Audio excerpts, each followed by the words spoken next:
kale atulaba ku GTV tukwaniriza nate omulundi omulala tukwaniriza mu nteekateeka endala eya programu yaffe Weezuule. Olwaleero lunaku lwa kutaano tuli mu nteekateeka engazi ey'okulwana obwezizingirire okulaba nga munnayuganda weezuula obeera ow'enjawulo ofuna enkizo mu abo b'oli nabo. Twagala tuteekewo embeera ekusobozesa gwali eyo omuvubuka n'atali muvubuka akuze emyaka n'omuto musobola mutya okufuuka ab'enjawulo mu community, kubanga bwe twogera ku njawulo eyo community yo ekwagalako amaanyi go, ekwagalako n'obuyiiya bwo ne omuzungu kyayita responsibility yo okulaba ng'ebitundu bikulaakulana. Eggwanga ng'eggwanga likwetaagako omusolo, okuwa omusolo. Sirowooza nti waliwo awo omusolo nga takola. Ekituleeta wano okulaga nti osobola okwezuula wooli wennyini wasobola okuba ekyokuddamu kyo. Omuntu omu yali aŋŋamba nti tosobola kukolera gye wazaalibwa n'oba nga n'okyusa bulamu oba n'ogaggawala, naye waliwo ababadde mu byalo ne bagaggawala ne babeera banjawulo ng'ate bye byalo gye baazaalibwa. Gye bali newankubadde si bangi naye gye bali. Tenywa waswa geegange amakya g'olunaku olwaleero nga tuli mu kulowooza n'okutunuulira ennyo ensonga ey'ebyenjigiriza.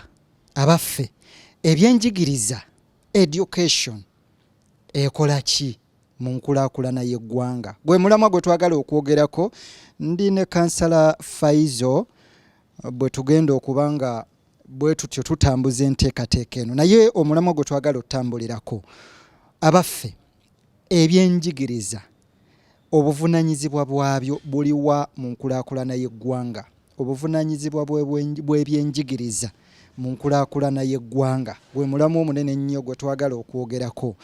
Ekyo tukireetedde mu kaseera nga abayivu kati be bali mu kintu ng'enjogera y'ennaku zino bwegamba, abayivu essaawa eno buli anoonya okugaba omulimu asooka kusaba buyigirize. Obuyigirize abantu ne babuleeta ne babussa ku mmeeza ate ne babutunuulira ebiseera ebimu nga bwebwo obugwanidde. Abaleeteddwa nga basinziiribwa ku buyigirize bwabwe bakoze ekimala, baleese enkulaakulana mu ggwanga. Abaffe ensoma yaffe omutindo gweriko guyambyeko ku nkulaakulana y'eggwanga oba tetulina nnyo kye tutaddewo? Kansala gwendeese musomesa ate era nnyinza omuyita proprietor mu luzungu, mutandisi. N'olwekyo ndina omuntu omutuufu okwogera ku nteekateeka y'ebyenjigiriza n'obuvunaanyizibwa bw'ebyenjigiriza. Abaffe abayivu mmwe tuba kompeyalinga ku myaka gy'ekinaana ng'abayivu si bangi, nga tulina bakirunda kiva ejjinja n'abantu abalala abatono bamayanja nkanji n'abantu abatono awo. Tusobola okwenkana nakati? Tebyenkana, naye enkulaakulana tugituuseeko gye twetaaga era okugituukako kivudde ku bayivu. Kansala kye kikundeeseza. Kankwe Kansala nzikiriza ngende gy'ali abuuze kuba tulaba n'oluvannyuma tweyongereyo ne Kansala Faizo. Niyanze okusookera ddala twebaza Allah ow'ekitiibwa olw'obulamu bw'atuwadde, era ne tumwebaza okubeera nga ebiyungo byaffe bituukiridde, ate era ne tusanyuka n'abo bafunye ebirungi. Amazima gali nti oba ofunye ekirungi gezaako okuba nga okinyweza, okuba nga ekirungi tekikuvaako. Kasita kikuyita mu ngalo nekikuvaako, wallahi ojja kukaaba emyaka mingi nga tozzeemu kifuna. Nebaza n'enjozaayozaabo bakadde baffe abagenda okukola hijja, abavudde abagenze mabegaawo ne bakola hijja ne bakomawo bulungi. Alhamdulillah. Hijja zammwe ze mufunye muzinyweze, muzikuume bulungi. Bwana tenywa hijja ogikola obeera mu bukadde 25 plus. So abagikoze mukuume hijja ate mubeere nga mukola ebyo ebibasuubirwa okuba nga bikola. Nsaasira abo abafunye ebizibu abafiiriddwa abalwadde abalina b'eŋŋanda zaabwe nga balwadde bagobye mu nnyumba wamu aliwo nebana abagobeddwa ne banyonebwa ennyumba zaabwe ng'abannema emabega ebibaddewo awo nga bingi. So tubasaasira tube nga twekwata ku Mukama Katonda kuba Mukama Katonda yakuwa ebyo bye bayonoonye ate Mukama Katonda mugagga asobola okuddizaawo ku ebyo bye bayonoonye. Era ntwala omukisa guno okutegeeza naddala abantu ba Nakawa East n'Ekira tubadde tulina enkiiko ez'enjawulo ebitundu Nema bye yasongamu engalo nti egenda kujja ng'Ebbanda nga Ekyambogo Kinnawataka Mbuya Mutungo Butabika Luzira ne Kasokoso.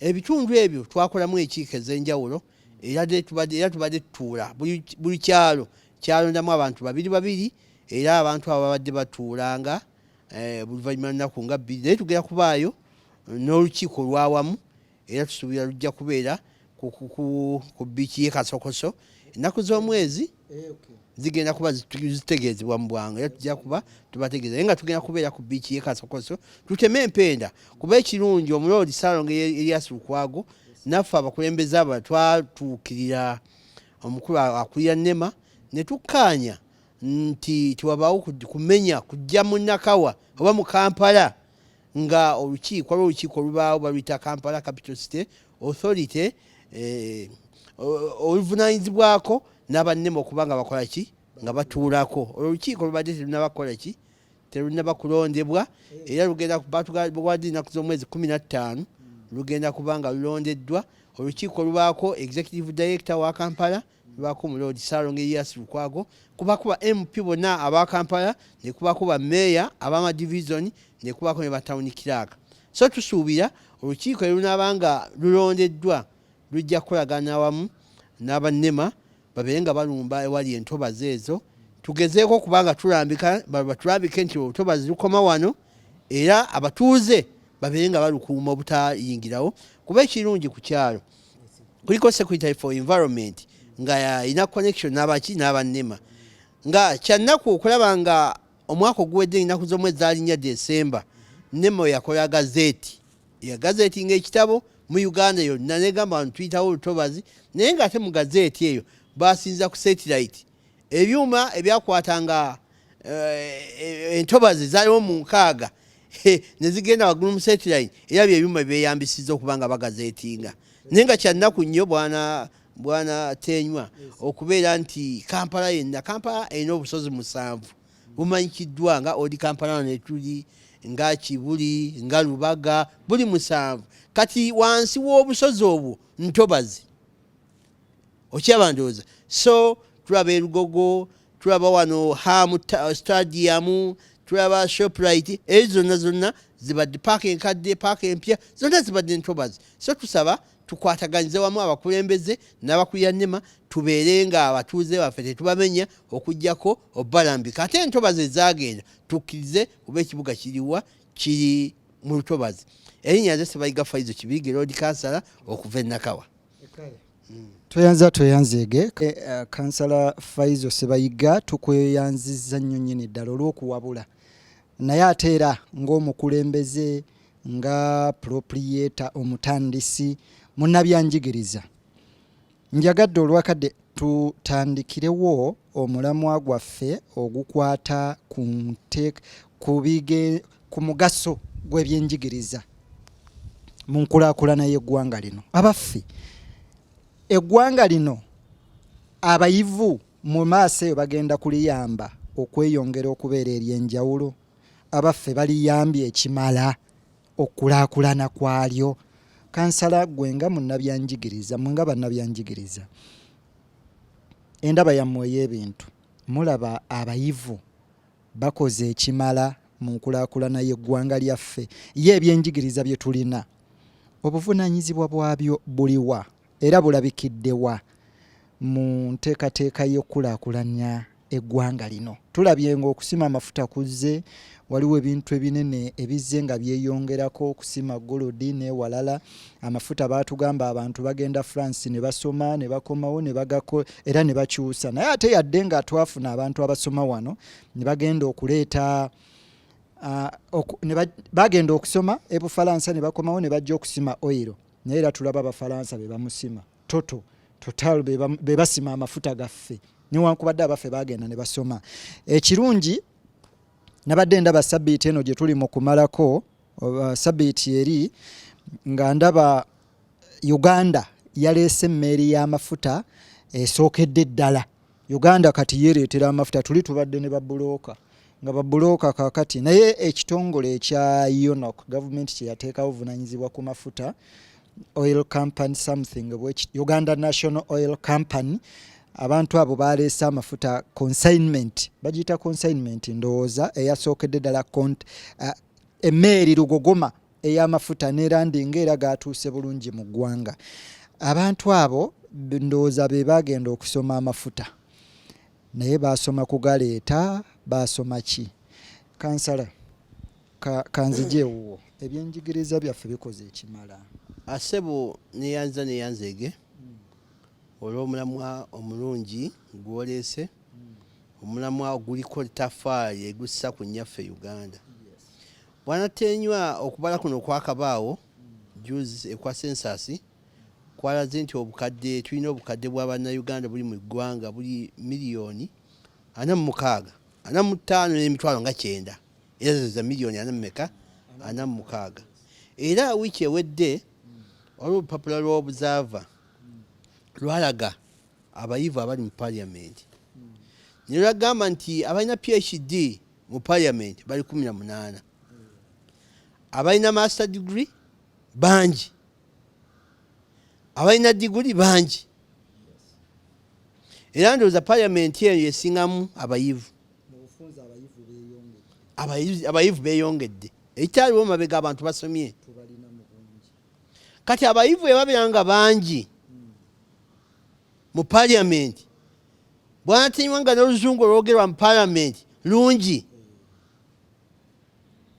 ate gye bikomye okuba nga bingi ebyali bigatta ku nkulaakulana gy'obuuziza, ate n'obubbi gye butuuse. Mu kifo ky'okugattako tugasseeko bubbi, empuku y'obubbi empuku y'obubbi etandikira mu parliament. Ate nga kibadde mwattu kigenderere. Obukakafu bwennyina bubuno. Waliwo omukulu bamuyita Ssekikubo Cedros ne bantu balinganga 5 banoonya okulaba bakomishona 4 banoonya emikono 177 nejjo nakomyeko okuwulira nga balina 107 nga bulayo 7 babeere nga babakkiriza ekiteeso kyabwe kigende ku order paper eya parliament. Gy'emikono baginoonya bagikola bafune olukusa oluteekebwa ku lukandaga oba ku order paper eteesebwako mu parliament. Naye nga mu kuteesebwako sigamba nti mwakola ebyamagolo, mwakola ebyenkulaakulana ku nnyaffe Uganda, wabula ginyuunyunta n'ogibba gikola ki? Bali ekibaagazo baggisaamu obwesige. Zensimbi ezaatwalibwa nga zitwalibwa abamu babiyita lukujjukujju. Butuufu. Naye kansala nga tonnagenda kweyo, ensimbi ezo bwe tuzoogerako zaayisibwa nga ziri mu order paper ne ziteesebwako. Ssemujju Nganda bwe yali ayogera mubaka wa parliament naga abantu ababaka ba parliament kye balina butasoma, tebaagala soma. Bwanatenywa nyaffe Uganda yaffe, ensi yaffe Uganda ogiraba. Uganda tugirimu, naye ate kyannaku olw'okuba Tenywa mukwano gwange nvaayo obutogera amazima ku Tenywa kubanga nasoma naye. Okusoma ne Tenywa tekijja mujjako bubbi. Tenywa gwe nasoma naye mu secondary oba mu primary bw'aba akoze ekikyamu nja kuvangayo njogere nti tenywa wakoze ekikyamu naye ekituufu kye kino. Era Abaganda bagamba nti wadde oyazizza omusango munenye ate oyambe omulirireko. Naye bannaffe abagezi oba abasomye abayivu gwe mulama gwova okwogera we batuusa awo tebagadde kujjayo bannaabwe na basongamu lunwe olw'okuba yasoma naye olw'okuba bawangadde naye. Okyaba ndowooza abayivu mu kifo ky'okuyambagana mu kulaakulanya eggwanga bayambaganye mu kuliryamu era bayiridde mulungi nga bw'otunuulira Bwana Tenywa ng'aze ku floor ya parliament oyo omuyivu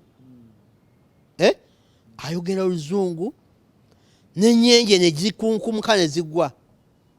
Ayinza okwogera eddakiika nga 10 naye nga totegeddeemu kigambo wadde naye ng'ayogera luzungu. Be bali benkugambye abayivu abalina PhD era baludde mu system n'ey'obukulembeze bagiruddemu nnyo. Abaali badde bagattako kuba ogambye enkulaakulana obuyivu buyambye okugattako oba obuyambye mu kukulaakulana y'eggwanga. Bwatenywa abantu basomye bafuse bayivu naye eggwanga tebaligasseeko. Abasomye bangi abantu mu Uganda bayivu naye tebayambye. Abasomye era abayivu abakuguse mu masomo ag'enjawulo bangi naye nyaffe Uganda nga Uganda tebagigasseemu. Abo abayivu beyagaliza bokka. Abayivu basise nga bazza waabwe. Lwaki ogamba beyagaliza bokka? Abayivu nja kuwa ekyokulabirako ekya Speaker wa Parliament ekya Speaker wa Parliament yakyaza bamemba wa Parliament n'omwana w'omukulembeze ne bagendayo. Ebizimbe ebyo byonna byeyazimba singa obutadde wano bizinesi mu Kampala bantu kufuna mirimu nakukoleramu kyali badde tekigattako ate okusigako biteeka eri ng'ennyumba ye gy'asulamu yenkana ey'omukulembeze w'eggwanga bw'okompeyalinga kufa abantu ababeera mu kyalo abazalibwa mu kyalo. Njagamba nti ennyumba eri eno ebukeediya almost eyagala kwenkana State House n'ennyumba eziri awo emabbali kyemmanyi zirina basulwamu kuba ziri wabweru wa Kampala oba oli awo alina bapangisa basulemu naye nga okusinza gye ziri teziri basulamu olw'ensonga bizinesi ezisinga ziri eno mu kibuga. Kaakati ensimbi ng'eyo n'ogikwata gw'omuyivu n'ogiteeka mu kyalo eyo gyeri nga waliwo abalala baddeho basipiika emyaka egyakulembera emabega nga bakadaaga basekandi bani mabega bonna nga tetulabagana bya bugagga byabwe. Naye we yakufugira emyaka emeka ebyobugagga bingi. Bwana Tenywa bamafiya be bamuli obubi. Omusajja nga Mayanja Nkanje lumu yabagiranga ne budget sente naga zino ze zifisse oya yali Minister of Finance naga zino sente zifisseyo ziddeyo naye kati kyaliwo abasajja abo nga Bakeni Lukyamuzi era jjo nabaddeko naye eyo Masaka basajja baavu naye kaakati ojja n'olaba abayivu mwavu baavu era nalabye n'emmotoka gy'alimu mmotoka nkadde si lwa butayagala tebabba ggwanga lyabwe bayagala nnyo ensi yaabwe. Nkugambye Mayanja Nkanje yafa mwavu ng'ate yali mu biti ebyenjalo yaliko Katikkiro w'Emmengo yaliko wano minisita wano mu central government n'awangaala ng'ali mu bitiibwa naye nga tabbye ng'ate obuyivu bw'abo abantu tebwali bw'amaanyi nnyo nga kati. Bwana Tenywa obuyivu tebwali badde bubi era tufuba nnyo okulaba nga tusomesa bannayuganda buli mwana asome naye oluusi ebimu bye tusoma tebituyamba ebimu tebituyamba kati waliwo twasoma Canadian Prairies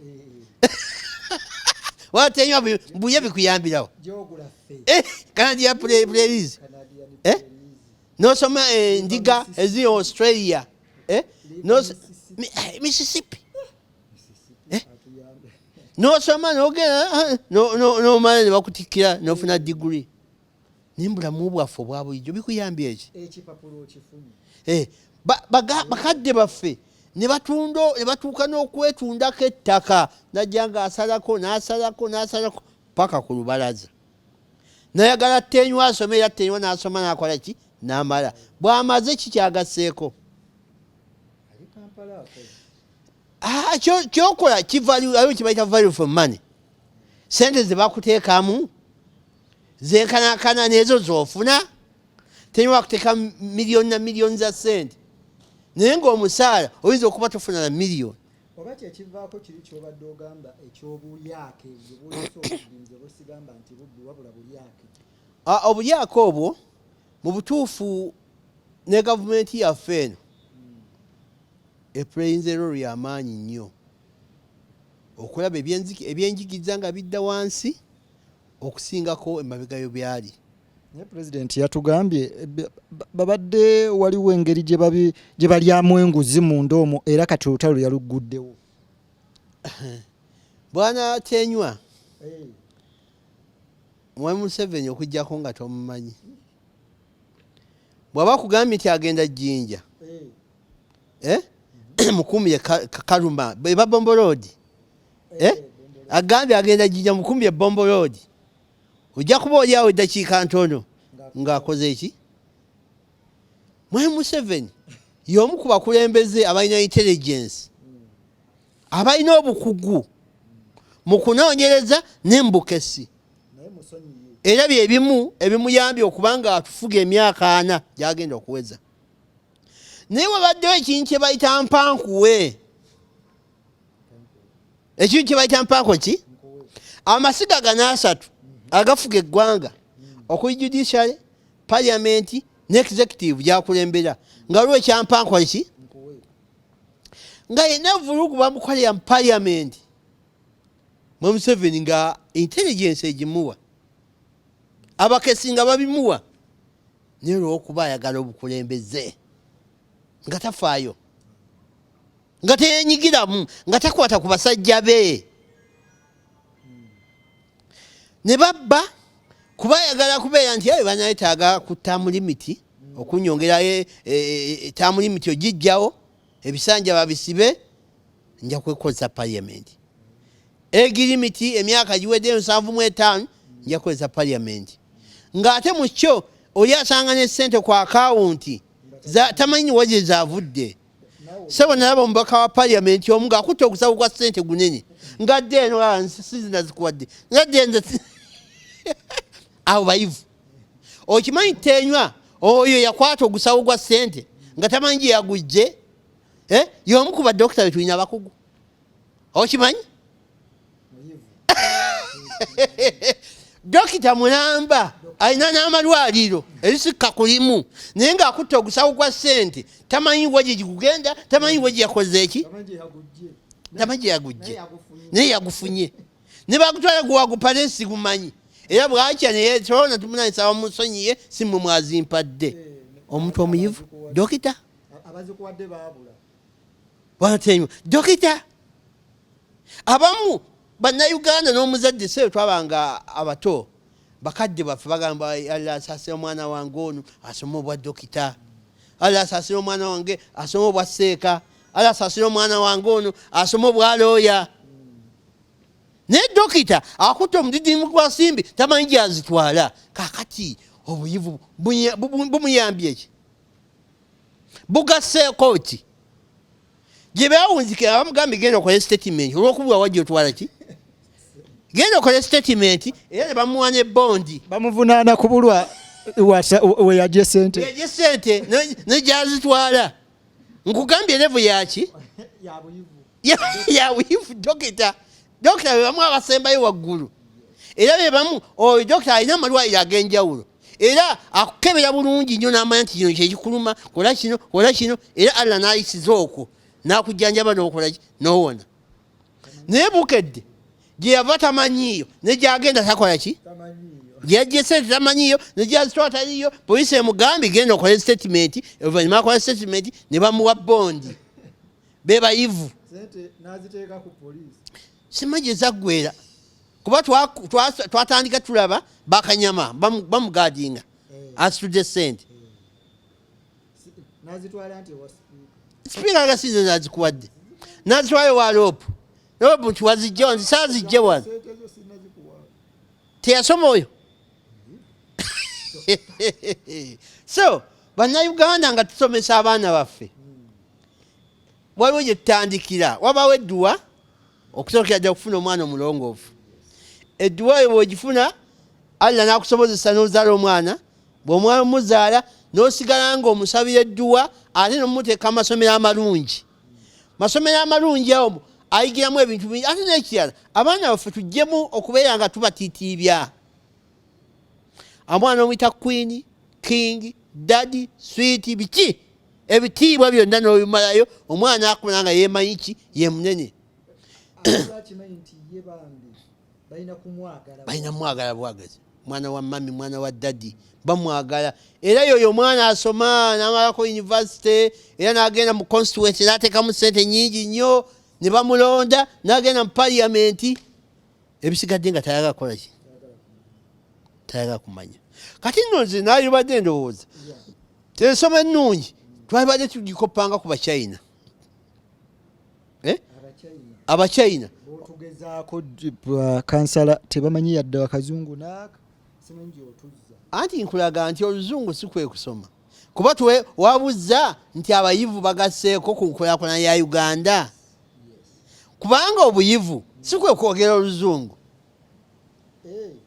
Obuyivu si kwe kwogera ki?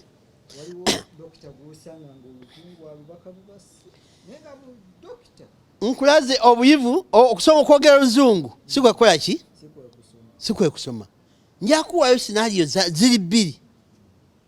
Esookera ddala eri wano mu Buganda waliwo bakadde waffe omu bamuyitanga Kibuuka Omumbaali. Kibuuka Omumbaali yalwaniranga mu bbanga naye ku ttaka. Era Buganda katandikibwa kantu katono. Naye Buganda katandikibwa katono ne kalwana ne kafuna amasaza 10 ne wakubadde Bugangazi ne Buweekula byadde e Bunyoro. Naye nga Buganda yeegaziya edda mu Busoga neyegaziwa egenda mu Bunyoro ogutundutundu ogusinga ogwa Bunyoro ne guddawa mu Buganda. Kyovuddwa otuukane mu Bende abantu nga boogera Lunyoro. Naye nga abantu abo Kibuuka Omumbaali teyali muyivu naye nga mukugu. Yali mukugu okyaba ndowooza nga mukugu ddala nga ayimira walina kuba singa teyagamba mukyala we ye mukyala yamuli nze okuba akayako bookoze eki onkubye. Ne tekinologi gwe baalina si we wakakati. Ne tujja ku Mukasa yali akulira Marini mu Buganda yakuyanga Marini Mukasa jjajja bamuyitanga jjajja Mukasa ng'alina eryato lye amaato ge nga yakulembera olutalo lwaki lw'okumazzi. Naye yali yasomera wa yali yasoma Oluzungu.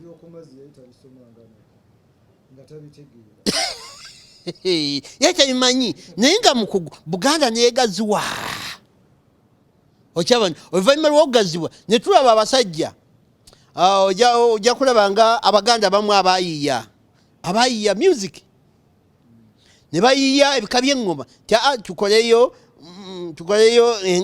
bagitanye Nankasa Engalabi Embuutu okyaba ndowooza.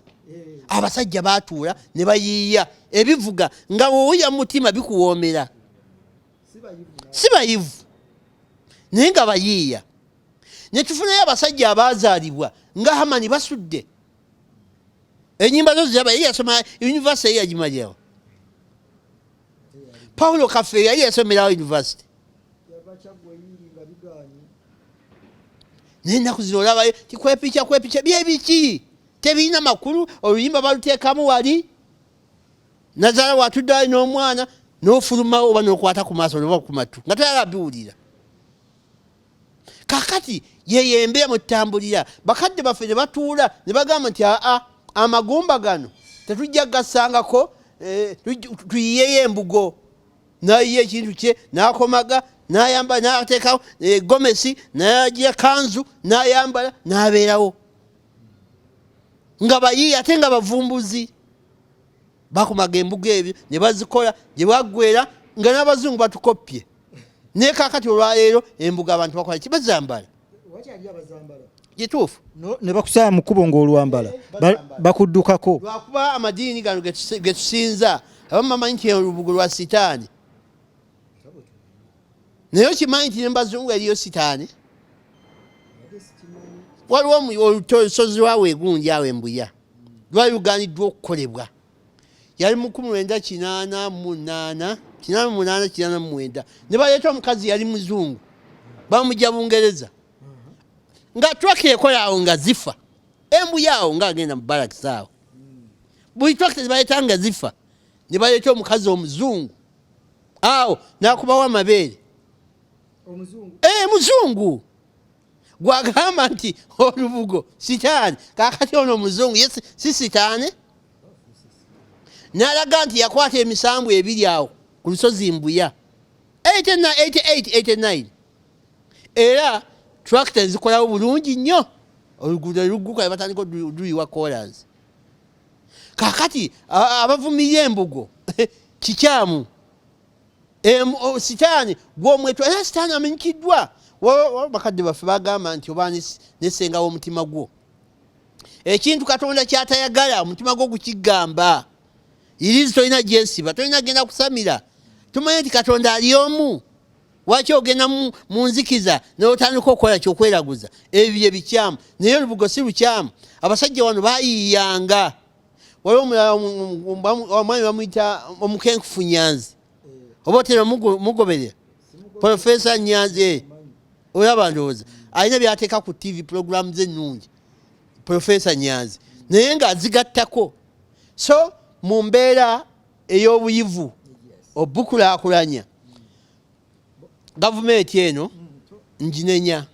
Twogere ku kaseera kano nga abagaba emirimu abayingira kangeze mu gavumenti beetaaga biwandiiko okufuuka RDC weetaaga okubeera ne diguri. Abantu abasinga kati ne diploma egenze ediba baagala diguri. Mu kaseera kano ng'abantu beetaaga diguri buli mulimu gw'osanga gwetaaga diguri tukitwale nti kati eggwanga liri mu middle income status lwa buyivu.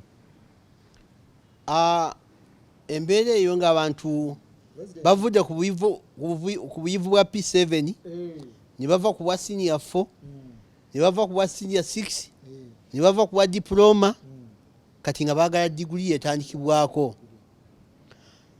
Amazima gali nti ebyo n'okuvaako da P7 byali badde ebisaanyizo birungi naye okusinziira ku mirimu egibeerawo emirimu gibeera mitono. Nyinza okugamba bwana Tenywa nti abakozi ba Uganda abakozi abakolera mu gavumenti oba balina emirimu gya gavumenti oba basasulwa gavumenti ku 100 bayinza okuba bali 15 nga 15% nga 85% beeyiya bweyiya oba batandikawo bizinesi zaabwe oba muganda walina bizinesi yatandikawo n'amuyita naye ng'emirimu giringanga 15 ku 100 be basasulwa gavumenti. Kakati njakuwa ekyokulabirako ennaku zo bali mu kuwandiika amagye baagala bayivu.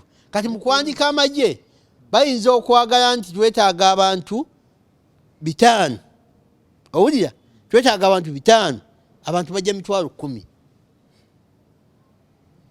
ate 10,000 nga bonna balina diguri gyokola ki naye kaakati gwe basunsuddemu otya emirimu gyoyogerako egy'abayivu emirimu mitono okusinzira ku bantu era n'okuwanika obuyivu oba qualification eya diguri kwagala gezaako okukendeeza ku namba yaki y'abantu olw'okuba emirimu miki emirimu mitono. So mu mbeera eyo emirimu okubeera nga mitono ate abayivu bo bangi ate ne population nnene nkuyazi bali miliyoni 46 kati miliyoni 46 nga n'abapoliisi betulina tebawera 40 mu Uganda yonna poliisi betulina tebawera 100 meka tegiwera majiye 3 nezigwamu tegiwera n'ena kakati 4 gikuume ku miliyoni 46 kitegeeza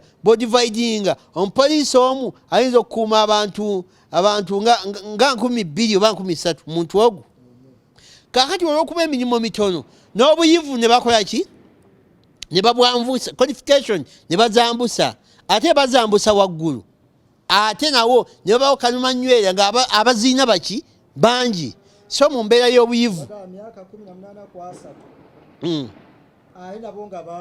nga bangi so amazima gali nti bannayuganda basomye ate mu kusoma kuno sigamba nti buli asomye asomeredde koosi ennungi waliwo koosi ez'essente nnyingi waliwo koosi mu butuufu nga nazo zetaaga bwongo waliwo koosi ng'eya science and technology abasajja nga basosodde ne bazitwala ewaabwe science and technology bazitutewa bazitutte waabwe ate nga mu kyo era be balina obusobozi okubeera nga basasulira abaana mu yunivasite ezo basajja ki abachina abangereza basajja baawano gwanga limu mu Uganda naye gwanga eryo litukoze bubi eggwanga eryo liri wano mu Uganda inciting violence nkulaga litukoze bubi nga mu kyo manye emingi egisinga nze mabega nagambanga abantu tuwadde eggwanga litukoze bubi naye ffe tusomese abaana baffe yita mu bugubi bwonna somesa omwana eryo eggwanga erifuga olunaku lugera kukyuka kuba omuntu omu ali yazaamanyiza toyinza kufuga myaka 4 muntu omu kati omuntu omu mu America bayinza okuba nga pulezidenti abafuzeeyo bawera balinga 7 naye nga gwe emikisa gy'abanno gwe muntu omu oyazaamanyiza emikisa gyaki gy'abanno so Uganda ekimu gyatandise okwekuba muguuni mu kifuba ennaku zo yagambye nti ngenda wa Katonda ate ffe mu Busiraamu ssebo tenywa okimanyi omuntu kasita oweza emyaka 4 in fact myaka 4 bagamba kozesa gundi za sanda biki otandika okweteekera ki okufa myaka 6 olina okuba nga ofudde so omukulu bagamba nti emyaka 8 agenda wa Katonda kirungi kuba emyaka egyo abantu betutandikira okuba nga twenenya buli nsobi ezakolebwa ne twenenya tudde eri Mukama Katonda kuba Mukama Katonda muki musonyiye nojyosanga erinnya tenywa ng'ojja musanga mpati kyakulabirako ssebo kimanyi tojja kunyiiga tenywa nga gwe osi we Kalamojja nga gwe DPC we Kalamojja tenywa nga gwe DPC wa Mbalala tenywa nga gwe DPC wa Mayuge buli linnya tenywa tumwine nga taliiyo tenywa yekka nga yali eyo kyogamba batumwine bo tebasoma basoma so obuyazi wajja basoma bangi baagala naye tebalina mukisa baagala naye tebalina ki ebintu bibamu mukisa era nze mbadde ntera nnyo okugamba nti emikisa n'okwagala byawukana waliwo omukulu omu abadde ayagalanga nnyo okubeera mu parliament yasooka kutya pulezidenti yesimbawo emirundi n'agwa kati we yafuna bano baayita abanyi b'enjaga ne bamuwa paasi n'akola ki ate olumugambyeko nti okola ensobi zino abe baga nti oli munyi wa njaga emikisa n'okwagala bikola ki ojjalaba mukaddewo nga musajja mukulu oba mukyala mukulu maamawo ti mwana wange omutima gwagala naye omubiri tegukola ki omubiri tegukola tegusonyiwa tegusobola nja kulaga bwana tenywa ku gavumenti ezatandikawo emabega ezasooka eya Bote eya Idi Amin bazivuma nti zaali mbi naye omanyi nti abaana basomanga paka ku university nga basomera bwerere yo kimanyi nti bonna basome nti bayita bonna basome Muhammad Mayanja Kibirige yali agina mu manifesto ye yali Mayanja Kibirige Muhammad wajjema ye yaleeta ya bonna bakole ki omukulu n'ayita mu kamooli n'agisomerayo bw'ati ebisolo ogijjawo gye gyakagwa yali Besigye kakati abasajja abo singa baweebwayo emikisa ne bafuga ku ggwanga lino twali badde tubonaabona nga kati osanga ebirowoozo byabwe byalisinzeeko wano so bwana tenywa mu nsoma okubaako ne bye tugasseeko tusomye naye ate abasomye tebagasseeko kati nno abayivu tebagasseeko kati nno nendowooza nze bwe nti nendowooza bwe nti waliwo gye bayita skilling pulezidenti agezezzaako okubireeta naye oluvannyuma nsomye ekyalaani maze ki ekiddako bwenkuleetayo abatabifuna basomye skilling naye amaze n'atandika okutambula ku street ido nendowooza nti skilling zino tuziseemu amaanyi skilling zino abaana bagenze okubajja bagenze okutunga engoye ku kyalaani manyi abamu bagamba ngenda kutunga ngoye ngenda kutungira ngoye kutunga kyalaani ekyalaani tebakitunga batunga ngoye ku kyalaani ekyalaani tebakitunga so abaana baffe bayige ebyalaani kakati kansala kyoga nti okuleeta skilling because okuleeta skilling kitegeeza ogenda kwongera okukendeeza ku buyigirize bw'abantu skilling eno tugimanyi nti abantu abatasobola kweyongerayo ekyo kitegeeza abayivu abatuuse eri biganye kati tudde ku skilling bwatenywa ku bantu 1,000 abasomye abantu 1,000 abasomye okimanyi nti abantu 15 balina emirimu 15 balina emirimu kijja kunyamba ki okuba ne diguri oba PhD nga ntudde waka nga ne taata yakyanyamba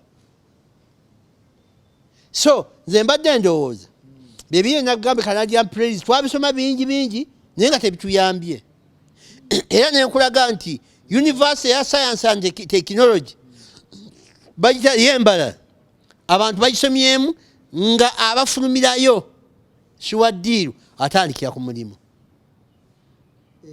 eyeri avaamu yafuna omulimu era ne bateekawo n'etteeka nti omuntu anasomanga science ajja kufunanga sente za nsusso okusiga ku art ojja wesanga headmaster afuna miliyoni nga omusomesa asomesa math afuna miliyoni 4 buba bwenkanya bwana tenywa buba bwenkanya headmaster afunye miliyoni oli afunye miliyoni 4 bonna batula mu staff yemu buli omu balina obuvunaanyizibwa bwa njawulo kakati nze esa ijja kutuuka nemenya okusomesa kuba kasente kenfuna kaki katono kakati mu mbeera eyo okubanga bino ebyalaane bino ebyokubajja bino ebyokukanika ebya saluuni mubirabanga ebyabatasoma ate birimu sente nyingi nnyo wogi bayita daily income kasente ng'okafuna ka buli lunaku kagwirawo kasinga ez'omwezi nga zijja nga tewagwizina amabanja era abo abasomye ennyo kibajjako ki okujja okuyiga kompyuta oba okukanika amasimu n'oteekayo edduuka wali Kampala Road erikanika amasimu nga gw'oli kulembera ng'olinamu n'abaana abalala ojja kuba tumanyi baprofesa abasomesa Makerere obuyiiya ojja kukolawayo edduuka Kampala Road okanika amasimu abantu kuba amasimu gafa amarediyo gafa okyabandowooza TV zifa otuulaawo ofuuke expert obeere ng'ofuna kinene ate okusingako ki mu kifo ky'okugenda nti ngenze mu America ngenze kunoonya mirimu nga ne wano osobola okutuula wano okola ki n'otandikawo emirimu n'obeera ng'ogikola. Ate nekirala waliwo obulumi bwatuwanga ssente tugende mu bulimi. Koosi y'obulimi eyinza okutwala emyezi nga 6 engeri gye balimamu engeri gy'okolamu ekyamandoozi n'otandika obulimi oba obulunzi n'obeera ng'ofuna sebo nabo buyivu. Si gavumenti yali alina PhD profesa ye muyivu. Omuntu agattako kyagasseeko ku ggwanga yaffe Uganda aba muyivu ate kusingako kuba nabakola ki abatoolako. So skilling zino tuzibuminge zambuke waggulu kubanga bannayuganda abatudde waka bangi ne baana bakifeesi bangi naye tuba tubataddemu ssente. Abaana abo tujja basitula etunaabasitula babenga buli omu ali bize. Ono omusanga akola liquid soap, ewuwe ono omusanga atunga kyalaani, ono omusanga akola busimu, ono omusanga akola bulediyo, oyo omusanga alima. Olaba ndowooza buli omu ng'ali bize kyakola ng'afuna afuka bize kyasobola okukola ekimugattako n'afuna kasente oluvannyuma. So eyo embeera we tunaagikola knowledge eno gye yafunye mu skilling engeri gye bakanikamu akasimu ajja kufuuka omuyivu, ajja kufuuka waliwo gungi bayita DIT. Kansala omuyivu yaani? Kubanga kati by'onyonnyola ndaba bivudde ku muyivu. Omuyivu yaani oba nze simutegeera? Obuyivu bwa bika bya njawulo. Obuyivu bwa bika bwaki byanjawulo. Ojja kusangayo seeka omuga afizu Quran ng'agikwata ku mutima ng'oluzungu teyasoma. Era nedda baagamba ngati aliira ku mukeeka nga seeka tokawuyangako seeka aliira ku mukeeka ng'atuulaawo Quran eye mujja munoonya ne musasula ng'atudde awo ku mukeeka. Njagala miliyoni nkusomera edduwa. Bw'oba oyagala tuula, oba toyagala genda osomesa owuwo nange bansomesa. Oyo muyivu akutte Quran hafizu muyivu. Nojja weesanga omulala nga munnabyabufuzi yasomera busomesa, obusomesa abuvuddemu agenze mu byobufuzi, oba yasomera bwa dokita agenze mu parliament ayingidde politics aba muyivu. Ojja wasanga omulala wa technology mukanika obusimu akakwata bwati nga kafudde kesibye nanyiga nsasula emitwalo 10 asooka alaga kafudde ki ti akasimu kange kakankana akasimu kange keekuba ti asasula 10 awo ng'osasula 10 kwata essimu yo ng'ewedde. Omuntu oyo akikoze aba muyivu. Ojja weesanga nga wali bajjajjaffe be nagamba baali abalwanyi nga tamanyi luzungu tamanyi luswayiri kibuuka omumbaali nga talumanyi wadde naye nga tekinologi akoze obusaale bwe nga bukuba ku nnyama. Olutalo n'akola ki? Olutalo n'aluwangula. Bamukasa ku nnyanja marini.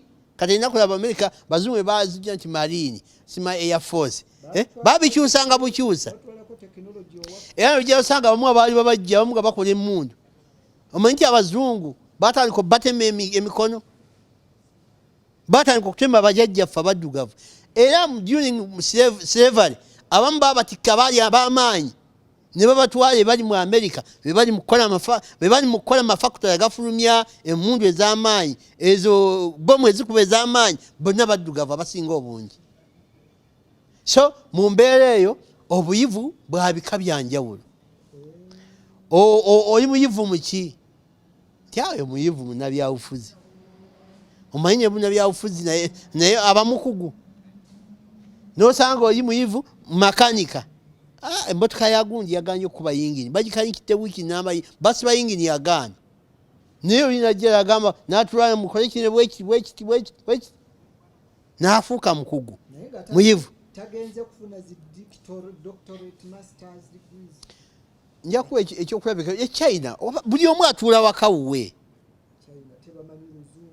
atuula waka tetubegomba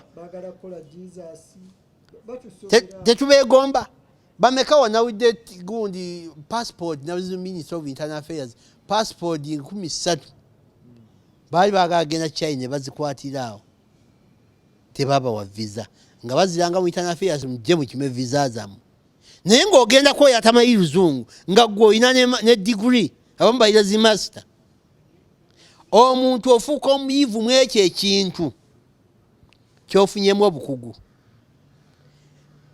namawe munaye muyivu era atulali n'asunsula amawulire producer asemaiki buli omu afuuka omuyivu mukyagire n'ogenda waliwo ku kyalo n'ogenda munaye okugulu kuzimbye bwe kuzimba bwe kuti ogenze mu ddwaliro baga nti aa gende wa mama gundi ajja kuvumula ogenze mulago ate abamulago babikubye bagenze mu sikaani tebalaba ki ogenze wa mama naaka ogenze akutte mumbwa ye yataddemu eddagala lye akuyisizaako bw'ati nakwezi ng'obuuka oyo si muyivu era abantu abo ekyennaku abasinze Katonda agenza abajjulula naye bamu tebawandiise bitabo kuba oba wawandiise ekitabo kikuyambako n'abaddako bisoma okutandika okubeera nga bakola nga gwokola ki bwobadde okola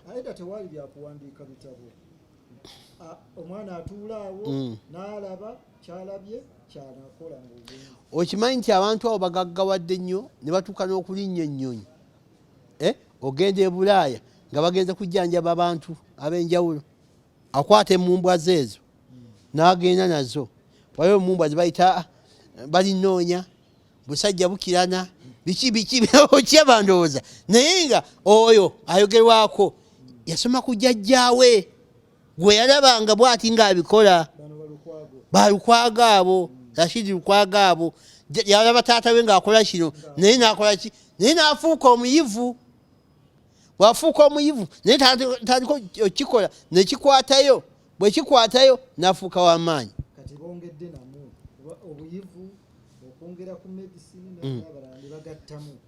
kati ennaku ezo waliwo seeka gwe badde ndaba ku TikTok naye afuuse ate wa kitalo ne batuuka n'okwala ndi aseeka tukusonde tetugera kuguya mu motoka